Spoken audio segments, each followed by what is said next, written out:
ಆದರೆ ಸುಳ್ಳು ಆರೋಪ ಹೊರಿಸಿದ ವ್ಯಕ್ತಿಯ ವಿರುದ್ಧ ಕಾನೂನು ಕ್ರಮವನ್ನು ಜರುಗಿಸಬೇಕು ಅಂತ ಅಂದರೆ ಮೊದಲಿಗೆ ಸುಳ್ಳು ಆರೋಪವನ್ನು ಹೊತ್ತಂತಹ ವ್ಯಕ್ತಿ ತನ್ನ ವಿರುದ್ಧ ಸುಳ್ಳು ಆರೋಪಗಳನ್ನು ಹೊರಿಸಲಾಗಿತ್ತು ಅನ್ನೋದನ್ನು ಪ್ರೂವ್ ಮಾಡಬೇಕಾಗ್ತದೆ. ಅದು ಪ್ರೂವ್ ಆದರೆ ಸುಳ್ಳು ಆರೋಪ ಮಾಡಿದಂತಹ ವ್ಯಕ್ತಿಯ ವಿರುದ್ಧ ಕಾನೂನು ಕ್ರಮಗಳನ್ನು ಜರುಗಿಸಲಿಕ್ಕೆ ಅವಕಾಶ ಇದೆ.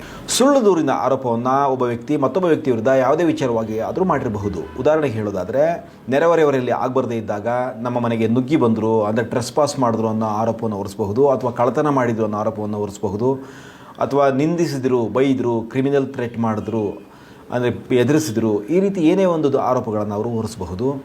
ಇನ್ನು ಕೆಲಸದ ಜಾಗಗಳಿಗೆ ಬಂದರೆ ಲೈಂಗಿಕ ಕಿರುಕುಳಗಳಿರಬಹುದು, ಅಥವಾ ಜಾತಿ ನಿಂದನೆಗಳಿರಬಹುದು, ಇಂತಹ ಸುಳ್ಳು ಆರೋಪಗಳನ್ನು ಮಾಡಿರಬಹುದು, ಅಥವಾ ಬೇರೆ ಯಾವುದೇ ರೀತಿಯ ಗುರುತರ ಆರೋಪಗಳನ್ನು ನಿಮ್ಮ ವಿರುದ್ಧ ಮಾಡಿರಬಹುದು. ಅಂತಹ ಸಂದರ್ಭದಲ್ಲಿ ಏನು ದೂರನ್ನು ಹೊರಿಸಿದ್ದಾರೆ ಅಂತಹ ದೂರು ಅಥವಾ ಆರೋಪ ಸುಳ್ಳಿಂದ ಕೂಡಿದೆ ಅಂತ ಪ್ರೂವ್ ಆಯಿತು ಅಂತ ಅಂದರೆ ನೀವು ಆಗ ಸುಳ್ಳು ಆರೋಪವನ್ನು ಮಾಡಿದವರ ವಿರುದ್ಧ ಕಾನೂನು ಕ್ರಮವನ್ನು ಜರುಗಿಸಬಹುದು. ಇತ್ತೀಚೆಗೆ ಸುಳ್ಳು ದೂರುಗಳನ್ನು ಆರೋಪಗಳನ್ನು ಮಾಡ್ತಕ್ಕಂತಹವರ ಸಂಖ್ಯೆ ಜಾಸ್ತಿ ಆಗ್ತಾ ಇರೋದ್ರಿಂದನೇ BNSನಲ್ಲಿ ಶಿಕ್ಷೆಯ ಪ್ರಮಾಣವನ್ನು ಹೆಚ್ಚಿಸಲಾಗಿದೆ.